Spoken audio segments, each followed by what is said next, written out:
오늘은 더 이상 하나님께 실망하고 싶지 않습니다라는 제목으로 하나님 말씀 증거하고자 합니다. 우리가 살아가면서 우리를 당황하게 하는 일들이 참 많이 일어나는 것 같습니다. 그래서 몇 년 전 고객님 당황하셨습니까? 라는 말이 유행했던 적이 있었는데 이번 명절에도 많은 사람이 보이스피싱에 당해서 어려움을 겪었다라는 그러한 뉴스들을 보았습니다.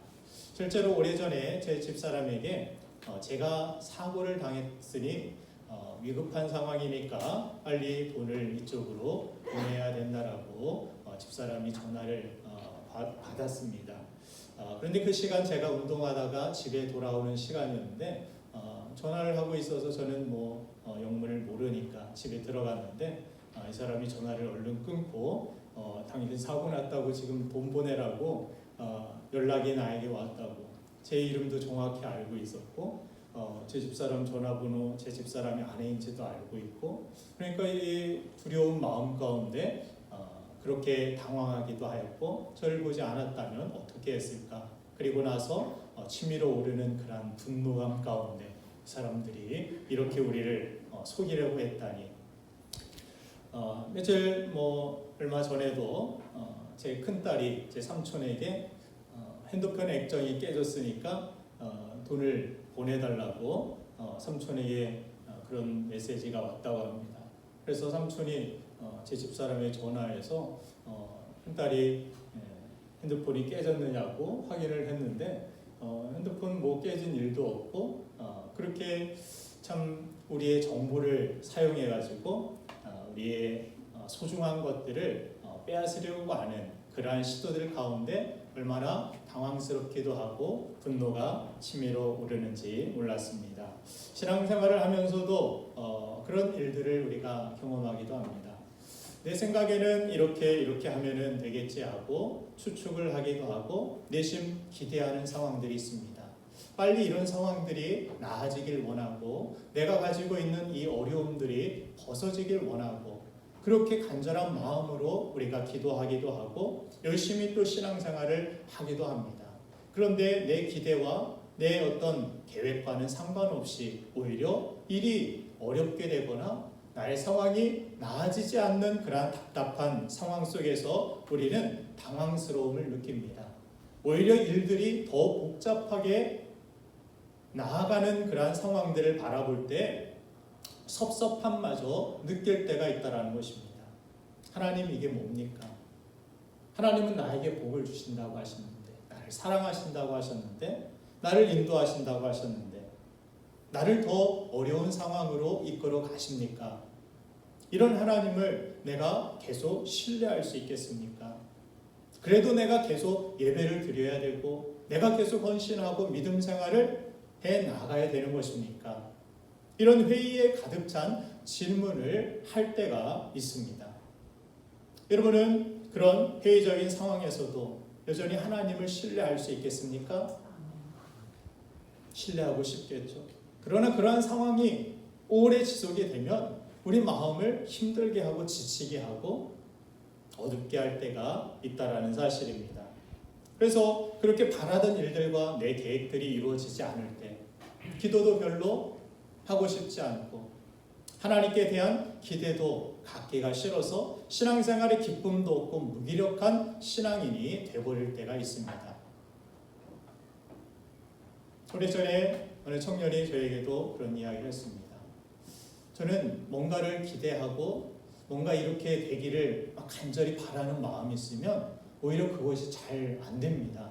그냥 아무 생각 안 하고 있으면 오히려 더 나아지는 것 같아서 그 다음부터는 저는 어떤 소망이나 이런 것들을 갖기가 두려워졌습니다. 그래서 그런 삶 가운데서는 기도에 대한 어떤 희망도 기도의 어떤 힘도 뒷받침되지 못하고 무기력한 그러한 신앙인이 될 수밖에 없다라는 생각을 했습니다. 여러분들 그런 상황들을 경험해 보시지는 않았습니까? 요셉이 술 맡은 관원장을 만나서 그 감옥 안에서 그에게 도움을 주었고 이런 말들을 하는 것을 성경에서 찾아볼 수 있는데 창세기 40장 14절과 15절 말씀을 보니까 당신이 잘 되시거든 나를 생각하고 내게 은혜를 베풀어서 내 사정을 바로에게 아뢰어 이 집에서 나를 건져주소서. 나는 히브리 땅에서 끌려온 자요 여기서도 옥에 갇힐 일은 행하지 아니하였나이다. 요셉이 하나님의 뜻을 가지고 살아가다가 어려움을 당했습니다. 그 어려움을 당한 그 마음을 하나님이 아시겠죠. 또 내가 이렇게 감옥 안에서도 성실히 하나님을 바라보고 하나님의 사람처럼 그렇게 믿음으로 살아가니까 하나님은 이 사람을 만나게 하셔서 나를 이 감옥에서 빼내 주실 수도 있다라는 그러한 기대, 그런 소망을 가졌을 것입니다. 그러니 이 사람에게 당신이 나가거든 나를 생각해서 나를 좀 빼내 주십시오. 나의 억울함을 풀어 주십시오. 라고 부탁을 했던 요셉의 모습을 우리가 볼 수 있습니다. 그런데 결과는 어땠습니까? 술 맡은 관원장은 요셉이 꿈을 해석해 주고 도와준 대로 그렇게 석방되고 복직이 되었습니다. 이제 그는 당연히 요셉을 석방시키기 위해서 최선을 다했어야 마땅했을 텐데 그러나 그 사람은 요셉의 일을 까맣게 잊어버렸습니다. 무려 2년이 넘도록 요셉의 존재를 잃어버리고 자신의 삶만을 살아간 것입니다. 그러나 요셉은 그 사람에게 잊혀졌는지 모르지만 하나님은 요셉을 결코 잊지 않아야하였음을 성경은 말씀하고 있습니다. 사람들은 여러분들을 실망시킬 수 있습니다. 사람들은 여러분들을 잊어버릴 수 있고 여러분들이 도와주고 여러분들이 베풀었던 은혜를 까맣게 잊어버릴 수 있습니다. 그러나 여러분들 우리가 실망치 않을 이유는 무엇입니까? 하나님이 잊지 아니하시기 때문입니다. 하나님은 행한 일대로 보응하신다라고 성경은 분명히 말씀하시고 하나님은 하나도 한 머리카락 한 올까지도 여러분들을 세심받아 줄 정도로 그렇게 기억하시고 여러분들을 살피시고 여러분들을 인도하여 주시는 선하신 아버지심을 우리가 믿어야 하는 것입니다. 오늘도 예배하러 나온 여러분들의 마음에 마냥 그렇게 기분 좋지만은 않은 그러한 일들을 당하신 분도 계시고 그런 상황에 계신 분도 있을 수 있습니다. 하나님 앞에서 또한 감사한 마음보다 묻고 싶고 따지고 싶고 내가 뭘 그렇게 잘못했습니까? 하나님 나에게 왜 이런 일들이 일어나게 하신 것입니까? 하나님 지칩니다. 힘듭니다. 이제 기도할 힘도 없습니다. 주일 1시간 예배 드리는 것조차도 포기하고 싶을 정도로 그렇게 기진한 분도 계실 수 있습니다. 그럼에도 내 삶의 어려움과 상관없이 계속 믿음 생활을 해야 하는 것입니까? 그럼에도 하나님을 여전히 신뢰할 이유가 있다면 그 이유가 무엇이 있습니까? 오늘 성경을 통해 하나님께서는 우리에게 그 해답을 제시하여 주십니다. 그 첫 번째는 바로 우리의 생각보다 높으신 하나님의 뜻이 있다라는 것을 우리가 기억해야 한다는 것입니다. 오늘 룻기 본문 말씀 성경의 본문인 룻기 2장은 모압을 떠나서 베들레헴으로 돌아온 룻과 나오미가 본격적으로 베들레헴에 정착하는 그러한 과정을 그리고 있습니다.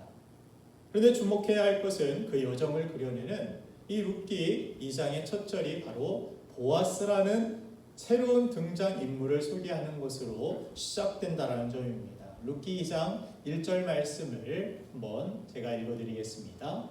나오미의 남편 엘리멜렉의 친족으로 유력한 자가 있으니 그의 이름은 보아스더라. 룻기 1장에서는 룻이 시어머니와 함께 어려움을 당하고 남편이 죽고 이길저길 헤매이는 그런 어려움에 처한 룻의 상황을 보여주고 있습니다.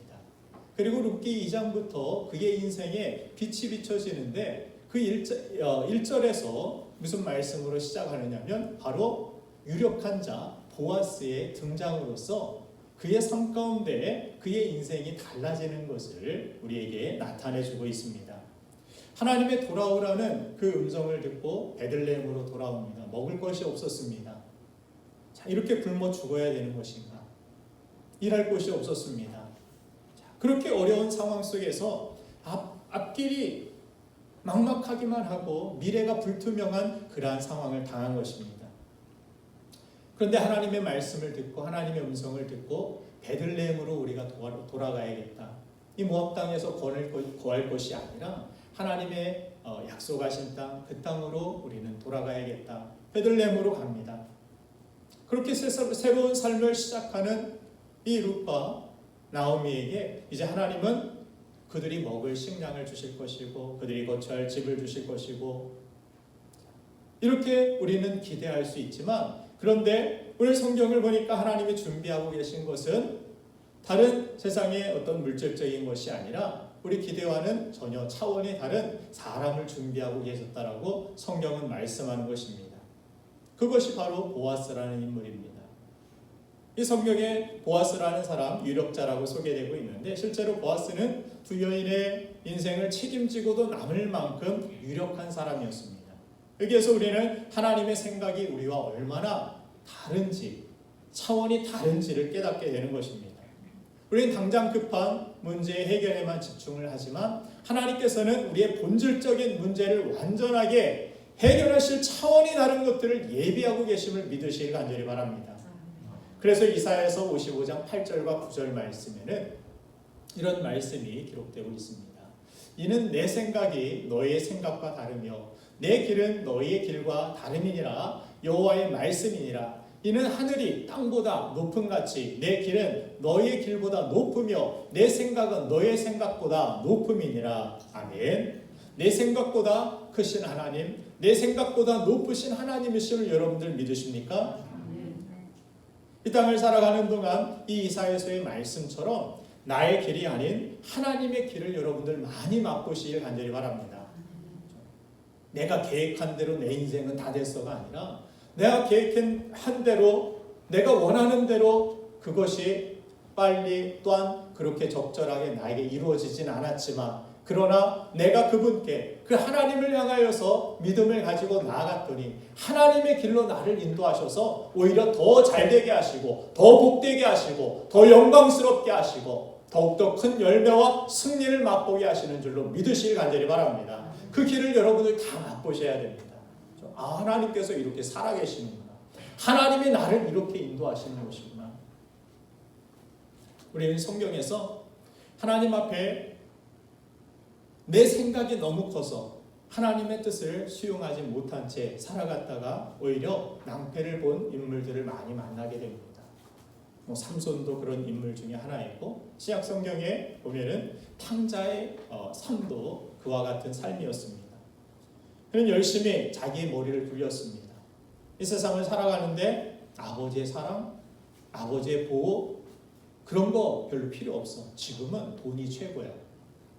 아버지, 돈 주십시오. 재산을 떼어주십시오. 내가 계획한 사업이 있습니다. 내가 생각한 그러한 길들이 있습니다.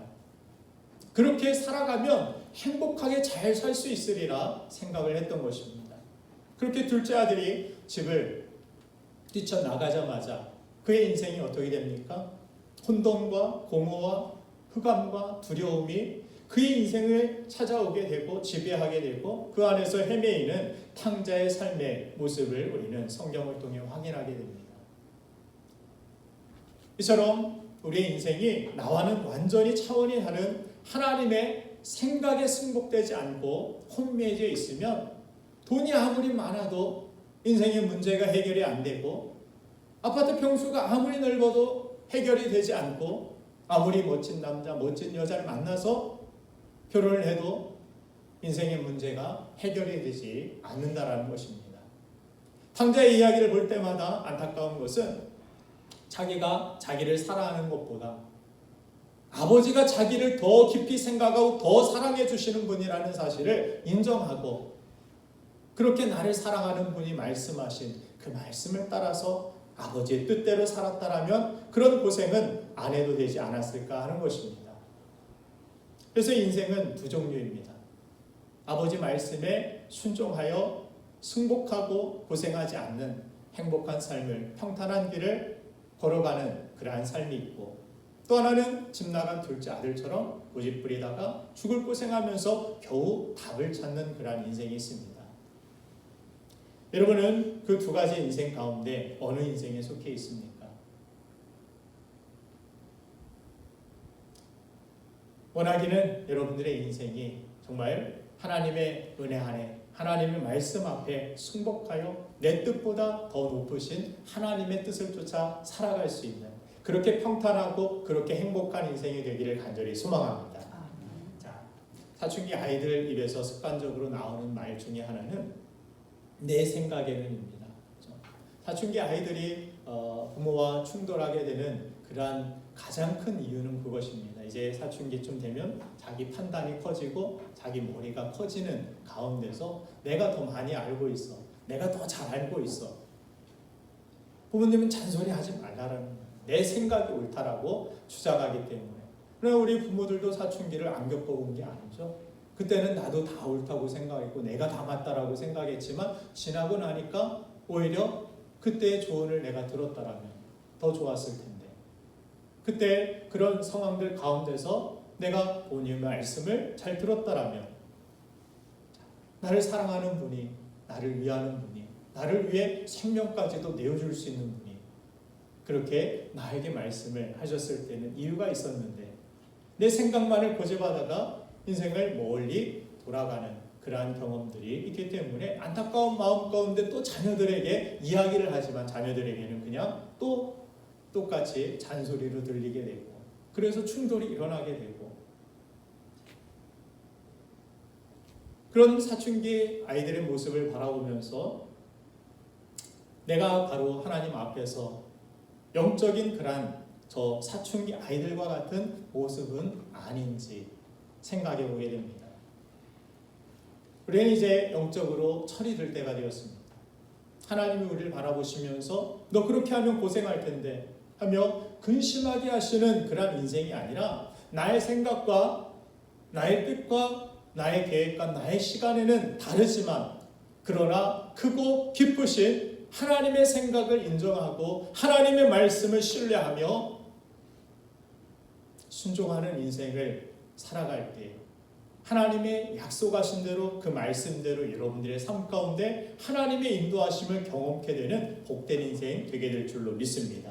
그렇게 좋으신 하나님은 우리의 인생의 모든 문제 가운데서 문제의 근원까지도 완전히 해결할 만한 우리는 식량만 돈만 이렇게 바라보고 있을 때 하나님은 오히려 사람을 보내어서 이 보아스라는 사람을 통하여서 돈 문제뿐만이 아니라 그의 인생 미래의 전체의 모든 문제까지도 해결하게 하시는 하나님의 준비와 계획과 인도하심이 있었음을 여러분들 신뢰하시길 바랍니다. 자, 그것이 우리가 여전히 어려운 현실의 문제 앞에서도 여전히 하나님을 신뢰해야 할 이유인 것입니다. 두 번째, 우리가 어려운 가운데 실망되고 당황스러운 상황 속에서 하나님을 여전히 신뢰할 수 있는 이유는 낮은 자리에 준비하시는 하나님의 축복이 있기 때문입니다.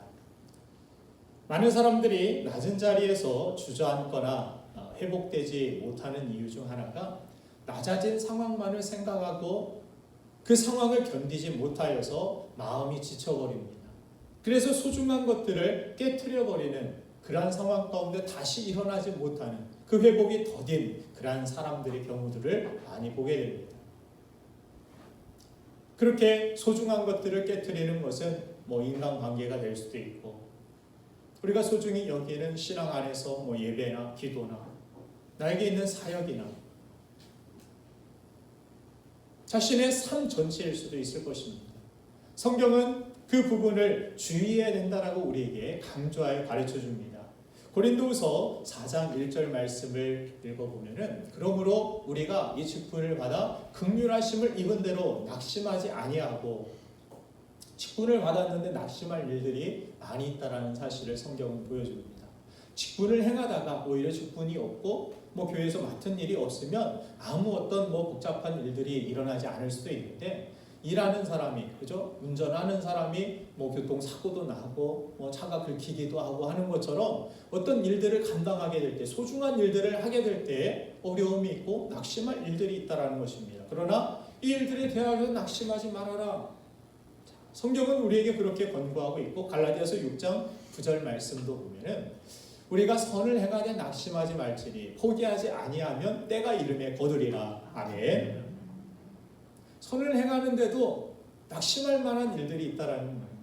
나는 선한 마음으로 그 사람을 도와주었고 선한 일들을 힘쓰고 있는데 선한 일을 하면 기분이 좋고 우리 마음에 뭐 감동이 있고 그럴 것 같은데 그렇지만 않다라는 거예요. 목회를 하면서도 저도 종종 느끼지만 좋은 마음으로 좋은 뜻으로 그렇게 사람을 대하는데 돌아오는 것이 상처일 때가 있고 당황스러운 그러한 낙심할 만한 상황들을 만나기도 하는 것입니다. 여러분들만 그런 것도 아니고 저만 그런 것도 아니고 그럴 수 있다는 것을 일반적으로 성경은 우리에게 가르쳐 줍니다. 그리고 데살로니가후서 3장 13절 말씀도 읽어보면 형제들아 너희는 선을 행하다가 낙심하지 말아라 이렇게 우리에게 가르쳐 줍니다. 오늘 성경에 등장하는 이 루시란 여인 여전히 생계가 막막한 상황이었습니다. 그런 상황에서 하나님은 오히려 그들을 저 밑바닥으로 이끌어 가시는데 그들이 어디까지 내려갔느냐면 이삭 줍는 자리까지 내려가 그렇게 가난에 찌든 그런 삶으로 그 바닥으로 내려갔던 모습이었음을 성경은 기록합니다. 이삭을 줍는 일은 당시 사회의 가장 밑바닥의 사람들, 고아 과부들에게 하나님께서 땅 주인들에게 명령을 주셨죠. 너희들 곡식을 다 털어가지 말아라. 사람들이 주워 먹을 그것들을 남겨두고 가져가라는 하나님의 명령이 있었기 때문에 고아 과부들 그것을 주워 먹지 않고서는 살 수 없는 그런 밑바닥의 사람이었음을 성경은 우리에게 보여줍니다. 그런데 롯이 겸손하게 그 밑바닥까지 내려가는 그런 일을 마다하지 않고 그 삶 속에서도 자신이 할 수 있는 최선을 다하는 그런 삶 속에 그 최선 위에 하나님의 축복이 임했음을 성경은 말씀해 줍니다. 그 가운데 누가 기다리고 있습니까? 그 밭에 보아스가 기다리고 있었던 것입니다.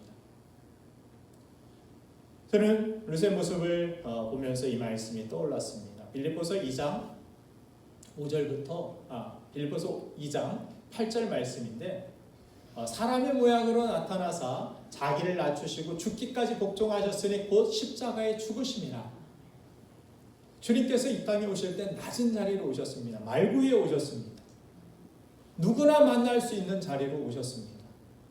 주님께서 왕궁에 태어나셨다면 목동에 볼 수 있을까요? 평생 가도 한번 만날 수도 없었을 것입니다. 그러나 누구나 찾아올 수 있는, 누구나 만날 수 있는 정말 초라한 마국간에 주님께서 태어나셨고 탄생하셨고 또한 주님께서는 마지막 순간까지도 십자가 죽음의 자리, 가장 낮은 자리, 모든 죄인들을 용서할 수 있는 그 십자가의 죽음의 자리까지 나아가셨던 것입니다. 그래서 십자가의 자리까지 하나님의 뜻에 순종하신 주님을 하나님께서 어떻게 하셨는지 아십니까? 빌립보서 2장 9절과 10절 다음 절에 보면은 이러므로 어떻게 이러므로가 무엇입니까? 그렇게 낮아지시사 하나님이 그를 지극히 높여 모든 이름 위에 뛰어난 이름을 주사 하늘에 있는 자들과 땅에 있는 자들과 땅 아래에 있는 자들로 모든 무릎을 예수의 이름에 꿇게 하시고 이것이 영적인 원리입니다. 하나님은 그래서 오히려 높은 사람, 모세와 같이 왕궁에 있던 이집트의 어마어마한 그런 권세를 가지고 능력을 가진 그 사람을 낮아지게 하셔서 광야에서 양을 치게 하십니다.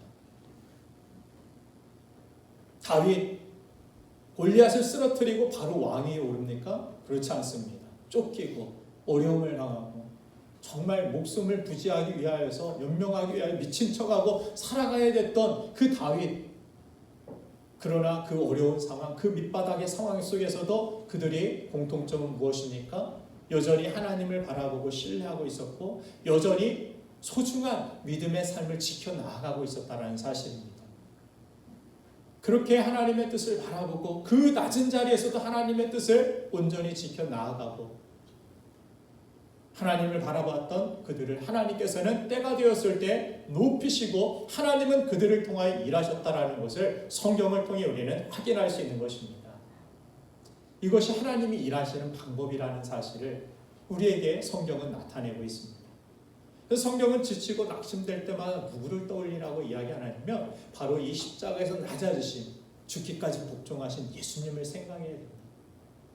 히브리서 12장 3절 말씀에 그 말씀이 기록되어 있는데 너희가 피곤하여 낙심하지 않기 위하여 죄인들이 이같이 자기에게 거역한 일을 참으신 일을 생각하라. 그 참으신 이 누구십니까? 예수 그리스도십니다. 우리 신앙생활이라는 건 내 의지로 참아내고 내 의지로 용서해주고 내 의지로 무엇을 버텨내고 하는 것이 신앙생활 아닙니다. 신앙생활은 예수님을 생각하는 거예요. 예수님을 바라보는 것입니다. 예수님이 어떻게 사셨지? 이 상황 속에서 예수님이라면 어떻게 하셨을까? 그 예수님을 생각하고 바라보고 예수님의 뜻을 찾아내며 그 뜻대로 우리가 순종하여 살아가는 삶, 그것이 바로 진정한 신앙생활일 것입니다. 하나님은 이삭 줍는 자리까지 내려갈 때 그곳에 보아스를 예비하여 주셨습니다. 인생의 밑바닥을 그래서 경험하는 것은 절대로 우리에게 그냥 무의미한 시간, 그냥 공허한 시간, 없어져야 될 시간, 이것으로 여기는 것이 아니라 그 상황 속에서도 하나님은 여전히 나를 기억하고 계신다는 사실, 그리고 낮아진 후에 하나님께서는 때를 통하여서 여러분들을 높여주신다는 사실, 이 사실을 여러분들 꼭 기억하시고 어려운 상황 속에, 답답한 상황 속에서도 하나님께서는 낮은 자리에 준비하신 분명한 하나님의 계획과 축복이 있다는 사실을 잊지 마는 저와 여러분들 되기를 간절히 바랍니다. 저도 개인적으로 미국 유학을 하면서 유학생이다 하면은 사람들은 그런 오해를 하더라고요. 다 그냥 유학생 생활이 화려하고 여행 다니고 그럴 거 같지만 한국에 오니까 저는 얼마나 막 마음이 편하고 좋았는지 몰라요. 그 생활이 너무 정말 버겁고 아이를 양육할 뿐만이 아니라 일을 해야 되고 낮에는 학교를 가야 되고 새벽까지 청소를 건물을 청소를 하기도 하고 길거리에서 주말에는 또 선글라스를 팔기도 하고 비디오 가게에서 틈이 날 때는 또 일을 하기도 하고 집사람도 거기에서 허리가 무거운 걸 들다가 빠져가지고 지금까지도 아프고 어려운 가운데 있는 그런 상황 속에서 거기에서 또 유학생들, 가난한 학생들에게 나눠주는 그 쿠폰을 타가지고 여러분들 쿠폰 가지고 다른 사람들은 돈을 내는데 저는 가난한 사람 그 쿠폰을 내고서 우유와 계란을 마트에 줄 서가지고 타올 때 참 눈치가 보이더라고요. 처음에는 막 자존심이 상하죠. 그런데도 살려니까 할 수 없습니다. 어려운 상황 속에서 청소 일을 하다가 미국 사람들이 모여서 회의를 하고 파티를 하고 음식을 남겨두고 가요. 그러면 제가 그 깨끗한 음식 그래도 그걸 추려가지고 집에 가져와요. 그래서 집사람이 이거 어디서 났느냐 그러면 하나님이 주셨어 하고서 대충 들여내고 가져와서 아이들 먹이기도 하고 영양이 아이들이 부족한 것 같으면은 한 10,000원 정도 그 당시 10,000원 정도면 뷔페를 갈 수 있어요. 그럼 뷔페에 가면 또 이 음식들이 많은데 집에는 음식이 그렇게 많지 않으니까 또 과자들이 있으면은 과자들 이만큼 담아가지고 이걸 제가 그래서 장발잔의 마음을 이해해요. 가방에 이거 얼른 넣어가지고 그 쿠키 집에 가서 아이들 간식으로 찾으면 주려고 그런 상황 속에서 유학생이라면 멋진 것 같고 이런 것 같지만 그렇지 않습니다. 그런 사람들도 있겠지만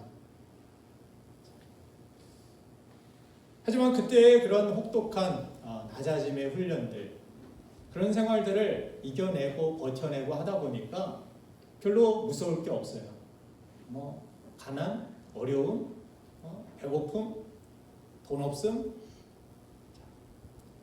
그 어려움 속에서 배웠던 오히려 일상의 그러한 감사함들 이런 한국에서의 그러한 삶이 얼마나 감사한지, 외국에서 인종차별을 한번 좀 당해보면은 우리 나라에서 사는 것이 얼마나 감사한지를 알게 됩니다. 이 나라 뭐 어떻게 부패하고 뭐 어쩌고 다 나라를 떠나버려야지 뭐 그렇게 이야기하지만 겪어보지 않아서 그래요. 내 나라가 있다라는 거 얼마나 감사하고 고마운 일인지 모릅니다. 이처럼 밑바닥 인생을 경험하는 것은 절대로 나쁜 일만은 아닙니다. 현재가는 이런 질문을 던지는 글을 봤는데, 사람은 권력이 주어지면 그 권력 앞에 변절되기 쉽다. 구약의 사울도 엘리 제사장도 그래서 망했다. 그런데 어떻게 다윗은 왕이라는 엄청난 권력을 가지고도 끝까지 변질되지 않고 쓰임받을 수 있었을까? 그러면서 이 질문의 답을 다윗이 비천한 목동 생활에 있었음을, 그 목동 출신이었음을 이야기합니다. 비천한 목동으로 지낸 것이 형제들에게 소외받고 아버지에게 소외받았던 그러한 시절들, 그리고 그 광야에서 혹독한 낮아짐의 체험들, 살아남기 위해서 침을 흘리면서 나 미친 사람입니다, 다윗 아닙니다 라고 했던 그러한 어려운 시간들, 그래서 왕위에 올라서도 그 가운데 변질되지 아니하고 이 모든 것이 하나님의 은혜입니다. 내가 이렇게 살 수 있는 것이, 내가 이렇게 살아남을 수 있는 것이 내가 왕이라고요? 왕의 자리는 생각도 할 수 없는 자리입니다. 나는 목동이었고 나는 낮은 자이고 나는 출입을 알지 못하는 어린아이와 같은 사람입니다. 그런데 하나님을 의지하고 하나님을 신뢰했더니 하나님께서 나를 이렇게 인도하신 것입니다. 그러니 왕위에 올라도 무엇이 있죠? 겸손이 있을 수 있습니다. 왕위에 올라도 감사가 있을 수 있습니다. 왕위에 올라도 다른 사람들의 마음을 헤아릴 수 있습니다. 자, 사랑하는 여러분들, 우리의 낮아짐이 하나님 울타리 안으로 들어가야만 여러분들의 낮아짐이 그것이 상처로 남지 아니하고 하나님의 축복으로, 하나님의 은혜로, 오히려 상처받은 치유자로 다른 사람들의 인생을 붙들어주고 세워줄 수 있는 그런 거룩한 삶을 살아가게 될 줄로 믿습니다. 자신의 출신이 비천하다고 해서 조선 왕조 역사만 보더라도 자신의 출신이 비천하다고 해서 오히려 열등감에 사로잡혀서 왕이 되고 나서 많은 사람들을 해치고 상하게 하는 사람들을 보게 됩니다. 비천한 자리에 있다고만 해서 우리의 인생이 성공하는 것은 아니에요. 그렇죠? 하나님의 울타리 안에 들어있을 때, 하나님의 은혜를 깨달을 때 그 상처가, 그 아픔이, 그 낮아짐이 오히려 겸손이 되고 하나님 앞에 쓰임받을 수 있는 귀중한 인생이 된다는 사실을 성경은 우리에게 가르쳐주는 것입니다. 혹시 여러분들의 인생이 나는 지금 밑바닥을 쳤어, 그렇게 느껴지신다면 그것이 우리의 남은 생애에 돈 주고도 살 수 없는 축복의 통로가 됨을 믿으실 바랍니다. 그리고 그 낮아짐 속에 하나님께서 우리의 인생을 더 복되게 하시기 위한 하나님의 채워주심이 있다는 사실, 하나님의 은혜가 있다는 사실을 여러분들 기억하시길 바랍니다.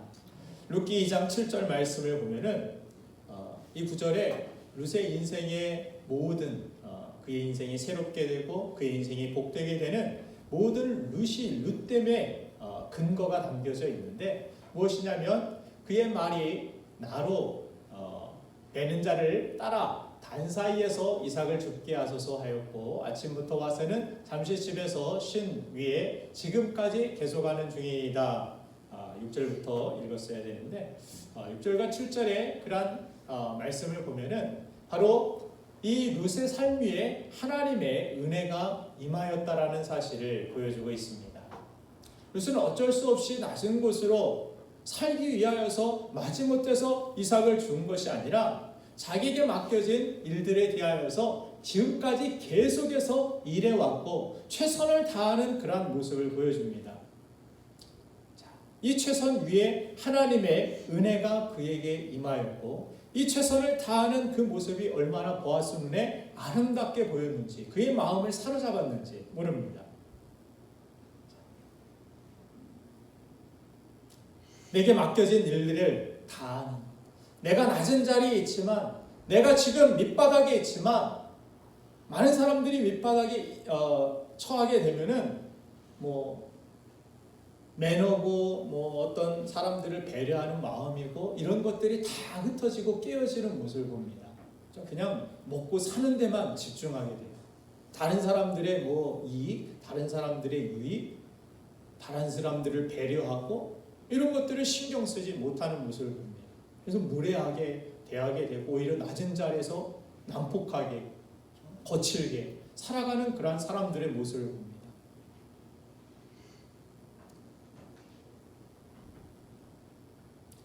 그런데 이 어려운 상황 속에서도 최선을 다하여서 하나님 앞에 룻이 믿음으로 최선을 다하는 인생 가운데 은혜가 임하였다라는 사실을 성경 룻기에서 3번이나 강조합니다. 룻기 2장 2절 말씀을 보면은 모압 여인 룻이 나오미에게 이르되 원하건대 내가 밭으로 가서 내가 누구에게 은혜를 입으면 그를 따라서 이삭을 줍겠나이다 하니 나오미가 그에게 이르되 내 따라 갈지어다 하매.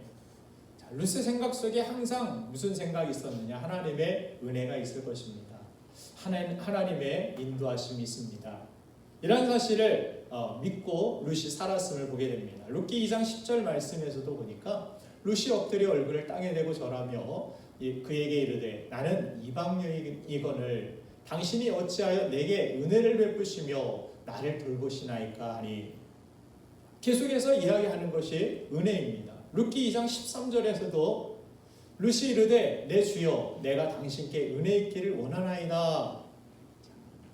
룻의 생각과 룻의 말 속에 항상 무엇이 있었느냐? 은혜라는 말입니다. 지난번에도 한번 설명을 드린 적이 있는데 이 룻이라는 이 은혜라는 단어는 헨입니다. 헨. 히브리어로 헨이라는 그런 단어인데 이 은혜는 무엇으로 표현될 수 있느냐면 우연히와 마침내. 우연히 보아스에게 속한 밭에 가서 일을 하게 되었고 마침 그때 보아스가 밭에 와서 룻을 보게 되는 그런 타이밍. 요셉이 형제들에게 버림을 받아 구덩이에 빠뜨려 있을 때 마침 거기에 이집트로 행하고 있는 노예상이 지나가는 그러한 상황들.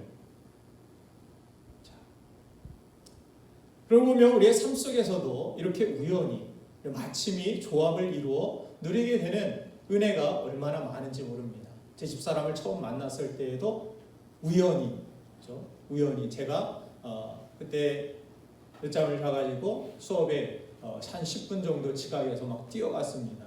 뛰어가는 가운데서 제 집사람 앞에서 안경을 제 주머니에다 놓고 뛰고 있었는데 그 가지건에서 튀어나와가지고 땅바닥에서 제 집사람 앞에서 굴러가지고 그 안경을 주워 담고 저는 그때 집사람을 처음 보았어요. 그렇게 우연히 만나게 되고 다음에 또 우연히 이 학교 캠퍼스에서 한번 만나게 되었고 우연히 그렇게 만나게 되고 그 우연히 마침 제 집사람의 마음에 제가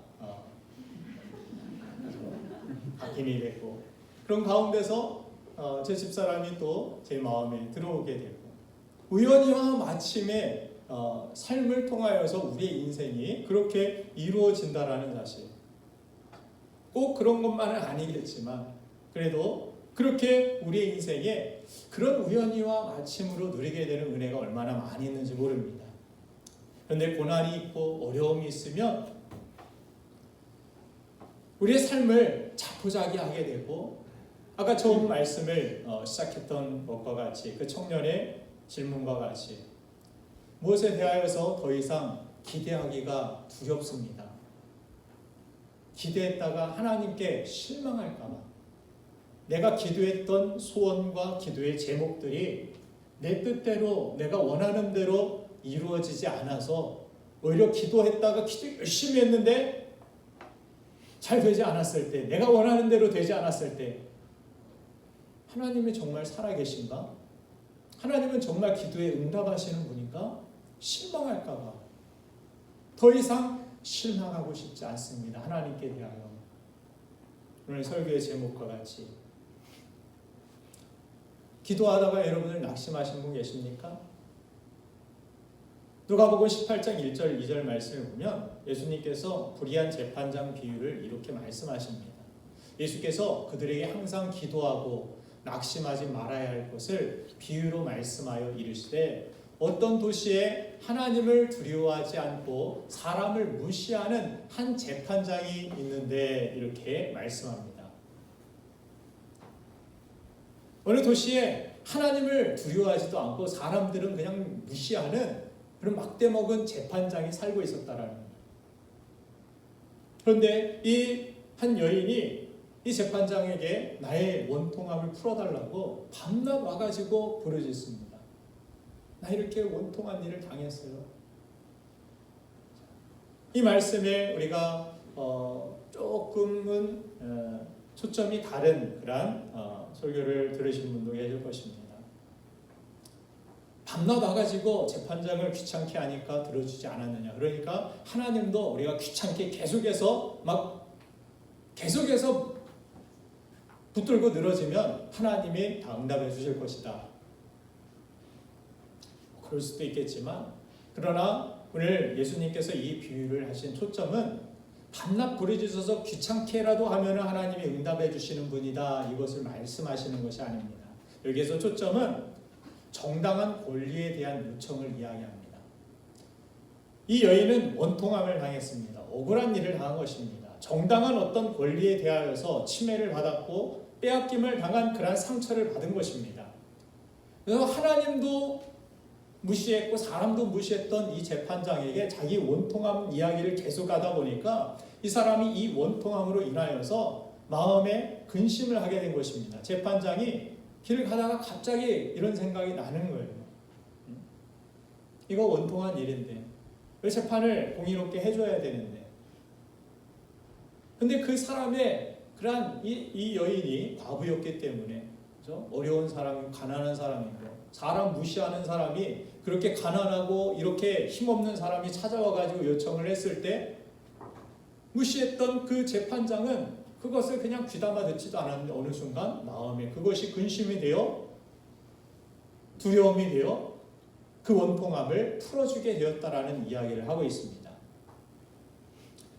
여기에서 초점은 정당한 권리에 대한 그러한 요청입니다.